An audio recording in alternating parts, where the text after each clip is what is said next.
یہاں پر آپ بیٹھے ہو، یہاں پر ایک شیخ سے ہماری ملاقات ہوئی، اچھے بڑے عالم تھے، واللہ عالم کہاں تک درست ہے، لیکن واقعہ دل کو لگتا ہے۔ کہا آج سے 50 سال پہلے کسی عرب ملک کے اندر مسلمان نماز پڑھ رہے اور ایک یہودی وہاں سے گزرا اور انہوں نے مسلمانوں کو نماز پڑھتے ہوئے دیکھی۔ اس یہودی نے کہا یہ کیا کر رہے ہیں؟ سب کے سب اللہ اکبر، ایک ہی لائن میں لگے ہوئے، خاموش، کوئی آواز نہیں، کوئی شور شرابہ نہیں، کوئی دوسرے سے بات نہیں کر رہا، ہر کوئی بندہ اپنا دعائیں پڑھ رہا ہے۔ کہا یہ کیا کر رہے ہیں؟ کہا یہ نماز پڑھ رہے ہیں۔ کہا یہ آپ اس میں بات نہیں کرتے؟ کہا بالکل نہیں کرتے۔ کہا یہ ان کو کوئی چھیڑتا بھی نہیں ہے؟ کہا بالکل نہیں چھیڑتا۔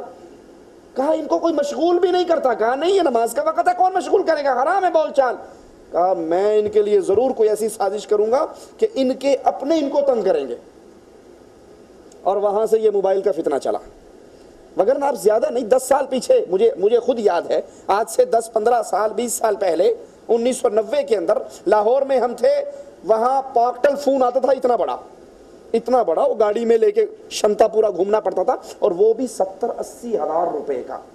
اب 70-80 ہزار روپے نہ کسی کی جیب میں ہو، نہ وہ اتنی بڑی بیماری کوئی خریدے، اور اس کے لیے بھی خصوصی آپ بڑے شہر میں داخل ہوں گے تو سگنل آئے گے، اور اب انگلی جتنے فون آ گئے، اور کتنے کے 100 روپے میں، 150 روپے میں، 200 روپے میں سم لے لو، موبائل وہ ساتھ آپ کو فری دے دیں گے۔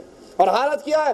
اللہ اکبر، امام نے کہا اچھا یہ کیا ہے؟ اللہ کے لیے سوچو، کیا یہ یہود و نصارہ کی سازش نہیں؟ وہ نماز صحابی نماز پڑھ رہے ہیں، پہرے پہ کھڑے ہیں، ایک ساتھی سویا ہوا ہے، یہ پہرا دے رہا ہے، نماز پڑھ رہے ہیں، کافر تیر مارتا ہے، ایک تیر لگا نماز جاری ہے، دوسرا تیر لگا نماز جاری ہے، تیسرا تیر لگا نماز پوری کی، سلام پھیرا، ساتھی سے کہا ذرا میری کمر پہ تیر لگے ہیں یہ نکالنا۔ کہا سبحان اللہ، جب پہلا تیر لگا تھا تو آپ نے سلام پھیر کے مجھے کیوں نہیں اٹھا دیا؟ کہا سورۃ کہف کی تلاوت کر رہا تھا اور اللہ سے شرم آ رہی تھی کہ میں تلاوت کو درمیان میں چھوڑ کے تیر نکالوں۔ یہ تو تلاوت ہے۔ احمد ابن حنبل رحمت اللہ علیہ رسول اللہ کی حدیث سنا رہے صلی اللہ علیہ وسلم، شاگرد کہتا ہے میں سامنے بیٹھا، امام کا رنگ تبدیل ہو رہا، امام کے چہرے پہ شدید تکلیف کے آثار۔ حدیث کا درس پورا کیا، شاگرد سے کہا ذرا میری کمر سے کپڑا اٹھانا، کوئی چیز مجھے کاٹ رہی ہے۔ کہا میں نے دیکھا تو بچھو کئی جگہ پر ڈس لگا چکا تھا، ڈنگ مار چکا تھا۔ میں نے کہا امام جب اس نے پہلا ڈنگ آپ کو لگایا تو اس وقت آپ نے مجھے کیوں نہیں کہہ دیا؟ کہا میں محمد کی حدیث بیان کر رہا تھا، مجھے شرم آئی کہ میں کلام رسول کو درمیان میں چھوڑ کر پہلے اس کو ہٹا۔ یہ مسلمانوں کی نمازوں کا حال تھا، یہ مسلمانوں کی عبادت کا حال تھا، اور آج ہماری نماز میں وہ بے سکونی، اور پھر مصیبت اس وقت اور بڑھ جاتی ہے جب یہ موبائل کے اندر ساز، موبائل میں گانے، موبائل میں پورے فلموں کے ڈائلاگ، اور آپ مسجد میں کھڑے ہیں، اللہ کے گھر میں ہیں، جس گھر میں قرآن پڑھا جاتا ہے، جس گھر میں اذان دی جاتی ہے، جس گھر میں نماز پڑھی جاتی ہے، اس گھر کے اندر فلموں کے گانے گونجتے ہیں، اور بجانے والا کون ہے؟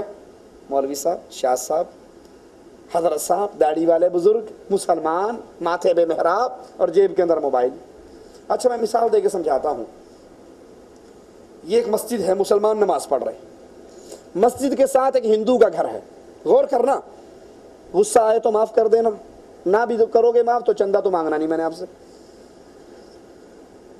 ہندو کا گھر ہے، مسجد کے پڑوس میں مسلمانوں کی نماز کھڑی ہو اور ہندو ڈھول لے کر مسلمانوں کی مسجد کے دروازے پہ آ کے ڈھول پیٹنا شروع کر دے، کیا خیال ہے اس کو کوئی معاف کرے گا؟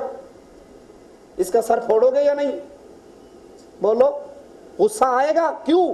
دیکھو جی گستاخ، کافر کی اتنی جرت، ادھر ہم نے اللہ اکبر کہا، امام صاحب نے قرآن پڑھنا شروع کیا، سورۃ فاتحہ کی تلاوت شروع کی، اور ادھر یہ ڈھول پیٹنے کے لیے آ گیا۔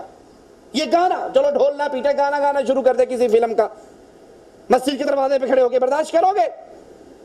غیرت آئے گی۔ مسلم یہ مسلمانوں کی جذبات سے کھیل رہا ہے، ہماری مسجد پہ ایک ہندو کھڑے ہو کر گانے گا رہا ہے، اس کا گردن کاٹ ڈالوں گا، اتنا غصہ آئے گا۔ اور اب مولوی صاحب آپ کے موبائل میں جب گانا بجتا، آپ تو ہندو کے مقام پہ خود بیٹھے ہوئے ہو نا، ہندو یہ کام کرے تو سر پھاڑنے کے لیے تیار، اور جب دکان پہ جا کر کہتے جی جو